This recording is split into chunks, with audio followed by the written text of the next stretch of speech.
Hey guys, I don't know if you knew it or not, but we actually do sell t-shirts here for the YouTube channel. Now, I know you guys may like being nude, but here in the real world, we like wearing clothes. And what better way can you do that? By buying one of our t-shirts.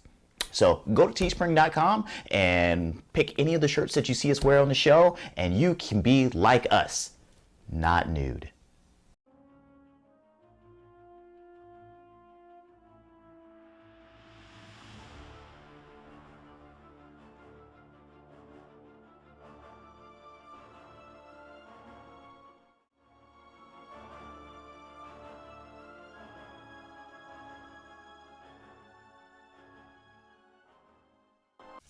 Hi guys, welcome to the Rule of Two, where the Star Wars news saga continues. I'm Manny. I'm Terrence.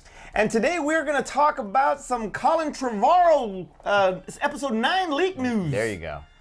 I basically told you the whole thing right then and there. I know, no surprises here anymore. Sorry, spoiler warnings.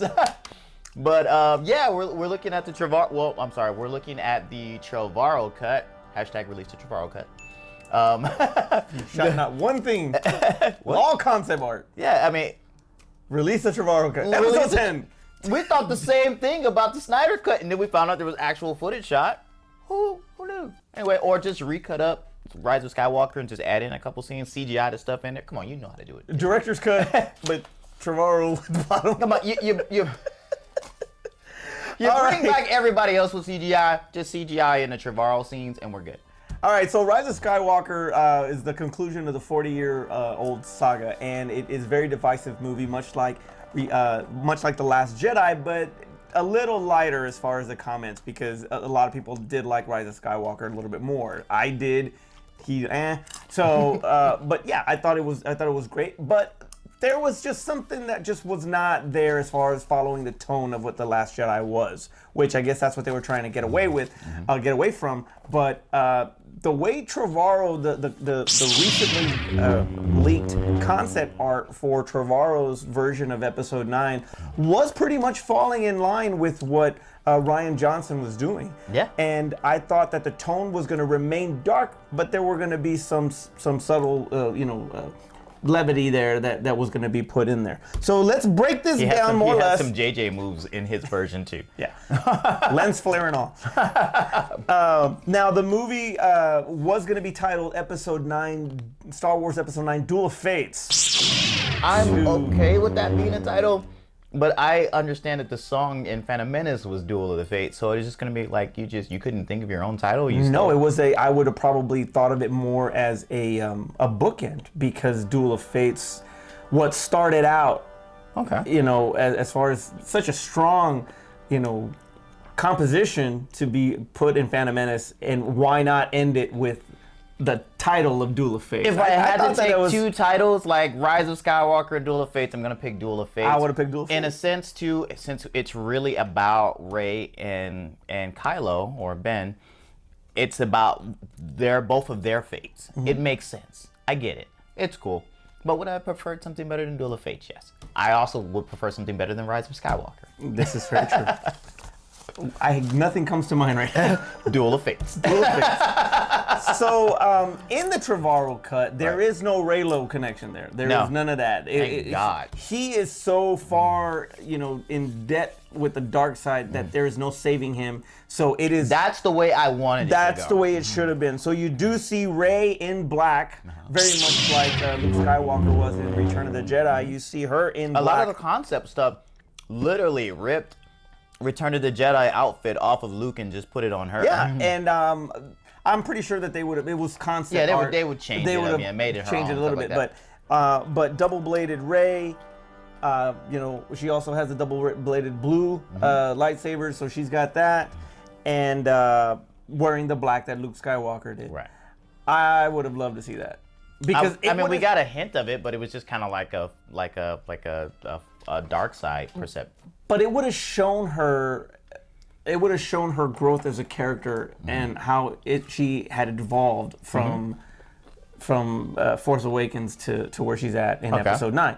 You would have seen something as far as a change in her. I saw nothing. I saw more of a change in her in Last Skywalker than I did in this one. Like, the finished product Rey would have been the one from Last Jedi as far as appearance. That's just my opinion. Okay. Oh, just in her look. Yeah, in her look. But either way, in Rise of Skywalker, they kind of went back to the original look. I would have been exactly. I would have been good with double-bladed Rey in black. Okay.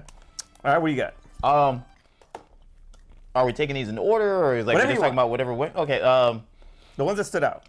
I mean, I wrote a lot of notes here, guys. Let's go. Let's go. All right, so one of the bigger things for me, as far as going through like the script leaks, was they gave more point to her parents being killed. I like that. Yeah, so when they were like, okay, they're Palpatine's children, and I literally, when you watched Rule of Two last time, my whole thing was like, why didn't you do something with your children? And how can anybody, when your son is probably as powerful in the Force as you are, because Rey was powerful in the Force and she can get trained like one day, and she took on Kylo, so like, how could his son be murdered? But in the leaked script, Kylo is the one who was ordered by Snoke to kill her parents. So I was like, I like that better, because one, I want Darkseid Kylo, so I want him to be as dark as possible, but it also makes more sense to say that it gave more point to her why her parents were killed. They in both versions, in Rise of Skywalker and in the Trevorrow Cut, they mislead you from Last Jedi saying that her parents were nobody. They're still nobody, but it at least gives it more point to say that's more of a connection to us if I was the one that murdered your parents. And obviously with Rise of Skywalker, they just went and said, hey, they're the Sith love child. When he says what girl in Force Awakens, then it kind of breaks it, because they're like, how do you not know? It makes it even better, because he was ordered to kill the parents. Mm-hmm. She got away, or she was hidden, so he knew that she was alive, but didn't know where she was or what. So him saying that would tie perfectly to this. Okay. Is what I'm saying. Okay. No. You want to take something else? I got Kylo versus Vader. I thought that was an interesting thing. It's along the lines of Rey versus Dark Rey. So, it was definitely a dream sequence or something that, a test to a certain degree, much like, Luke and Dagobah. So I would have probably liked to just the visual of seeing that, him versus Vader for a little bit. That would have been cool. The only thing I didn't like about that was, one, it's kind of like when George Lucas went back and changed the Force Ghost for Anakin from old Anakin to young Anakin. I was like, I never knew that person. And it's also kind of like when in Creed, where they wanted to do the voice of Apollo. And dude, I don't know you. Why would I hear your voice? Never heard your voice. So, and that's the way I took it. I was like, why would he have that vision of a person he's never really met? He only knows him in name and a burnt helmet at that point. So why would that be the ghost that he sees? Why would that be the vision that he sees? Well, I don't know. That's the only reason never why saw the movie. So. I know that.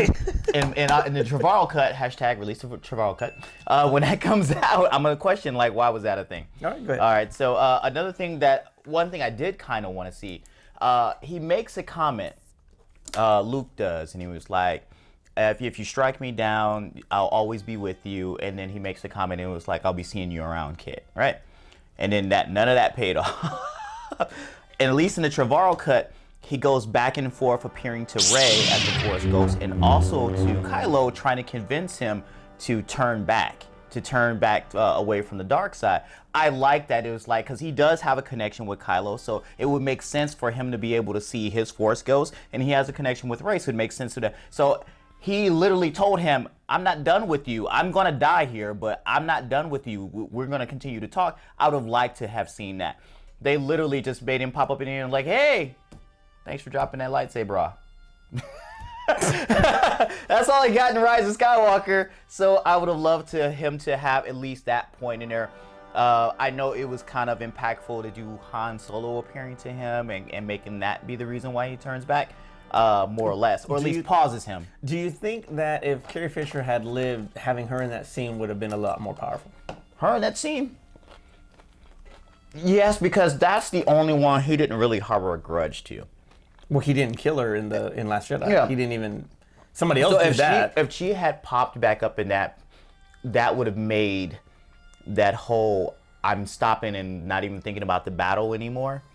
because my mom's here is talking to me. I just murdered my dad a movie or two ago, so you know, I get the impact that they were trying to do, and they were like, okay, Han was the one that kind of like distracted. I get it, but it would have been good, but that's not in the Trevorrow cut. All right. I got light. This is interesting. Now, the thing that ties all of this in this version is that it really does look like an attempt to tie Phantom Menace to this, and that is by them going back to Coruscant. So the light blade guillotine concept art on Coruscant was just wicked looking. Yeah.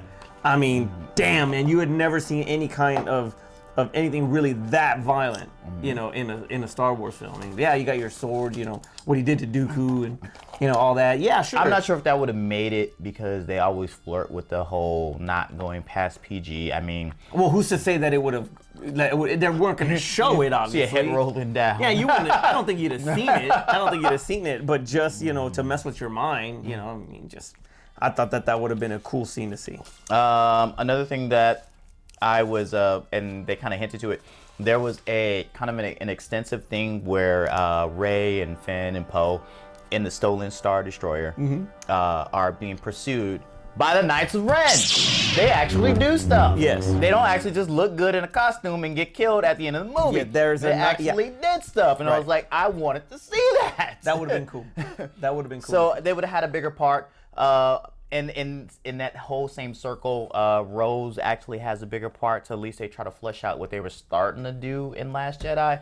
So, not that I'm big on her character, but at least it would have made more sense to me to see exactly where they were gonna go with it, instead of them just trashing it in Rise of Skywalker, because they trashed it there. They were like, nah, we're not doing that. But I would have liked to see where they went with that and kind of some of the things, because some of the leaked script stuff is like, she gets captured, she gets tortured, she escapes. Her and Finn and Poe, and they start like this uprising on Coruscant, just for them kind of fight back. And also too, in the leaked script stuff, it talks about like, hey, there's a space battle and then there's a ground battle, which is really reminiscent of Return of the Jedi, which we would just be complaining about the Force Awakens things, but it does kind of give us more for them to do, as opposed to in Rise of Skywalker, they were just kind of fetching stuff. And it was like, oh, we got to get this. Scavenger hunt. Yeah, it's like, this tells us how to get here. This tells us how to get here. Episode 9, yes. The scavenger hunt. The scavenger hunt. Where in the world is Carmen Sandiego? Where in the world is Emperor Palpatine? Yep. Where in the galaxy is Emperor Palpatine? All right. I got the Rey, the Rey floating in air, kind of similar to where she was in the forest, but now it's a little bit more secluded with her and Luke, and Luke is continuing to train her. Yes. I guess as a Force ghost. Okay. And she's floating in the air in the middle. What do you think about that? Okay, so I would have been okay with it, because it's not like we didn't see Luke talk to Obi-Wan quite a bit, even when he was being trained by Yoda. So her to still communicate with him and offer some type of training, because he really didn't train her in Last Jedi. She just kind of trained herself. I can see how that went. I mean, she really did. You do this, I'll be right back. She basically went to YouTube and figured out how to be a Jedi and sat there on the island. The books. Oh yeah, the books. She went through the book. She bought a book and she read the book on how to do it. And then she did her own stuff. And I don't even know why. All he had to do was just, Jedi tricks for dummies. Yeah, all he really had to do was make her a copy of the book and say peace out, and she'd have figured out the rest on her own. But it does give us more point to Luke, and I think that's kind of like the thing that the overall theme I got from the Trevorrow cut is that they included more of the ties, that the loose ends that they left from Last Jedi got tied up in this. And in JJ's cut, he just like, what? There was a Last Jedi? We ain't talking about that. We're talking about Force Awakens, and we're talking about Rise of Skywalker. There was a 7 and a 9. Ain't no 8s. No 8s. All right, what do you got? Let's see where else, because you touched on some stuff that I already touched on. I talked about the Finn and Poe thing. The Force Beacon. I'm not sure if I like that better than the fact that they just showed up. Okay. Like, at least the Force Beacon explains it.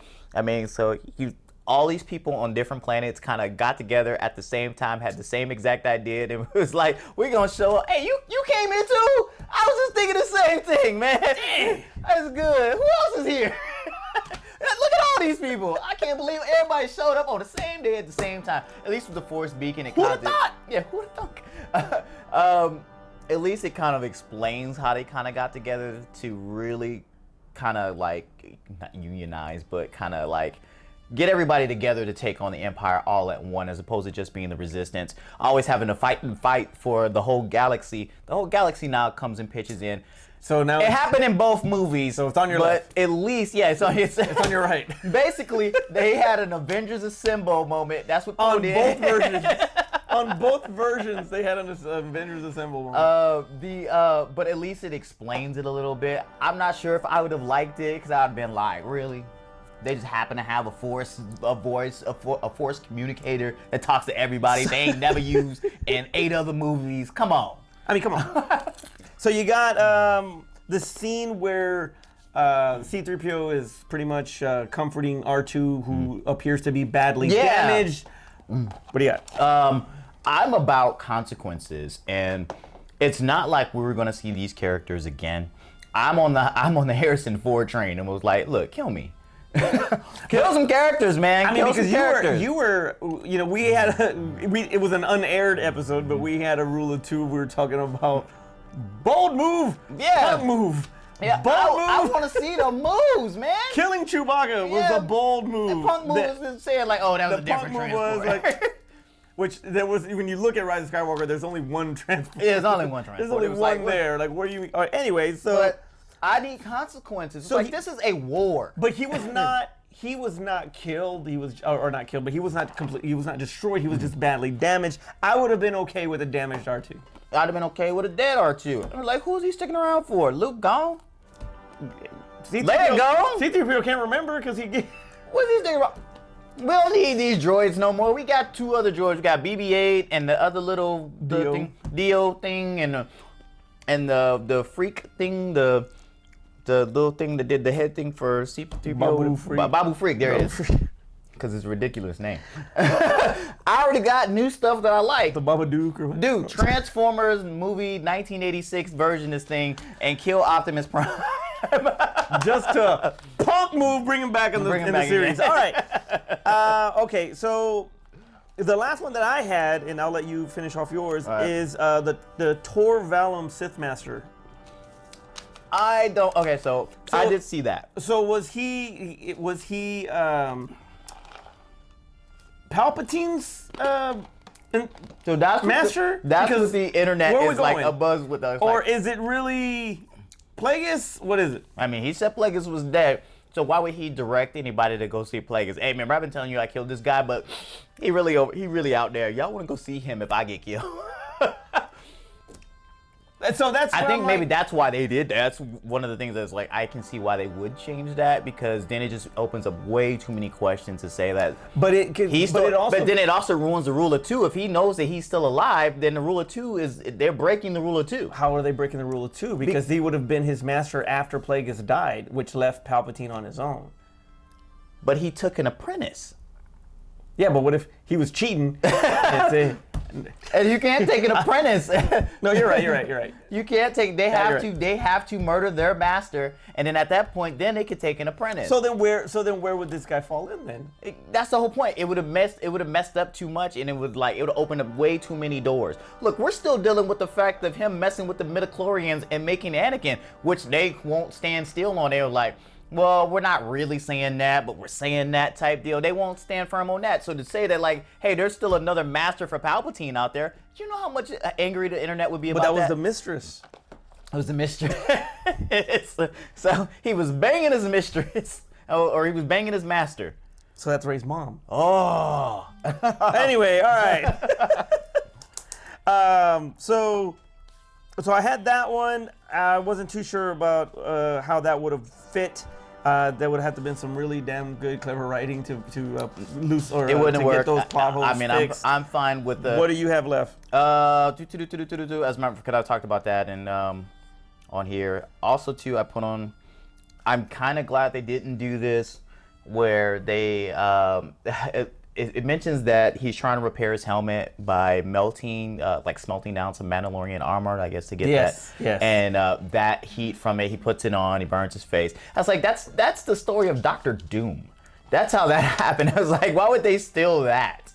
So I didn't want that, or Baron Zemo, because he got the purple little hoodie thing stuck on his face, and then the black mask got it stuck on his face, and I was like, why would they use that? So I thought that was like, I'm glad that. So I'm glad that didn't make it. Yeah. The Battle of Coruscant would have been. Yeah, that would have been cool. It would have been all out. I prefer that battle than to see them. They were running in space. I still make that thing. On top of that Star Destroyer, they're in space. Why are they floating? Yes. They breathe. They have a freaking horse, a space horse up there. But they're aliens. They're aliens that can breathe. That's why Leia was able to float in space and go back. They're aliens. They're not human beings. And they're force sensitive, and that's how Finn was holding everybody to the Star Destroyer. Exactly. Because if the Star Destroyer is, look, it does. I know it's a movie. So do you have anything else? No, that was my major one. Okay, so knowing what you know about Rise of Skywalker, from beginning to end, the execution and the finished product,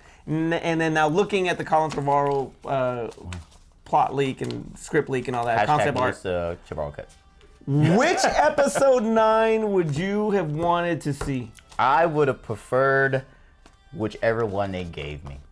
Really, because there's problems for me with both of these. I would have probably, it would have had to be a really nice mix of both.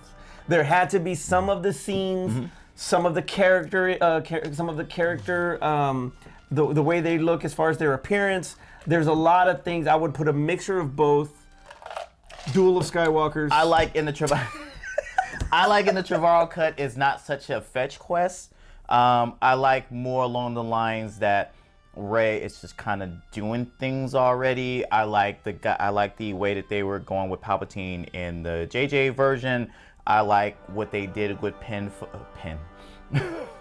with Finn, Poe, and Rose in this version.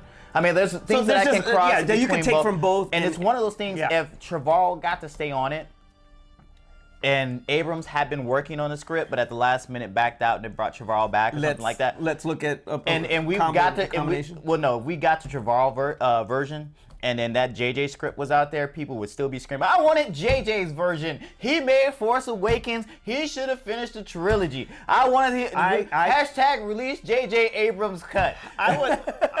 I would have preferred that George Lucas directed this movie. I would have not. I've already seen 3 George Lucas directed films. I don't want to see any more. It's a finale. He should have ended his saga. He should have got a word in on it. Leave your comments below and let us know what version of Star Wars Episode 9 would you have preferred, Colin Trevorrow's, J.J. Abrams, or would you have wondered on maybe George Lucas actually having some kind of input in this? He should have got an input on this. So that way he could say like, okay, this is how I saw it ending, and they could have done something with that. Just like the guy who wrote Game of Thrones, they should have waited till they got that last book out of him so they could have ended Game of Thrones correctly. But I don't need to see George Lucas direct him. And take the Starbucks cup out of the tip. And take the It's so funny. 2 times in that season. 2 times. A water bottle and a Starbucks cup. So, Terrence, take us home. Hey, we're back here for another Rule of 2. Sorry for there was a little gap. That was actually a technical issue. There was an episode which he mentioned about bow move, punt move. That's out there. Maybe I'll clip it out if it's not part of the technical, which I don't think it is. But I think it's actually okay. Yeah, that part's probably okay. We had some technical issues with the camera that I didn't realize until I was in post trying to edit it out, and I was like, well, it's just unsavable at that point. So, no gap. I promised you I wasn't going to leave you in a gap. So that one is that's the camera's fault. But I'll take it on me. That's my fault. The reason why we didn't have a Rule of 2. There. Oh, man. Follow me on Twitter. Follow him on Facebook. And Instagram coming soon, hopefully. Hopefully. I mean, it's not like we take a lot of pictures around here. So. Maybe Art will take over. Maybe just get him to do something. Get him to do something because he does nothing. I mean, we brought him on for the stupid Star Wars information he has. Well, not stupid Star Wars. I mean, Star Wars. I don't even know how to say this right. For Art, wherever the hell he's at in Aspen in college, I'm Manny. I'm Terrence. And may the force be with you. Wait, guys, are you still here? I'm glad you're still here. All right, so if you look down, I mean, it's somewhere over here. Look down. We actually have a Patreon. So if you guys watch the show and you really like what we want to do and you want to help support the show and you want to help me get an editor so I can get to sleep at night because I'm really tired and you guys see all my mistakes in the episodes. So please go to patreon.com/thegoods. Give us a penny, give us a nickel, give us $1. Just don't give us the finger. Don't do that. But make sure you do donate something because we do have some giveaways. There's posters, there's t-shirts. I'll sign something for you. Exactly. So take a look, guys, and help us out.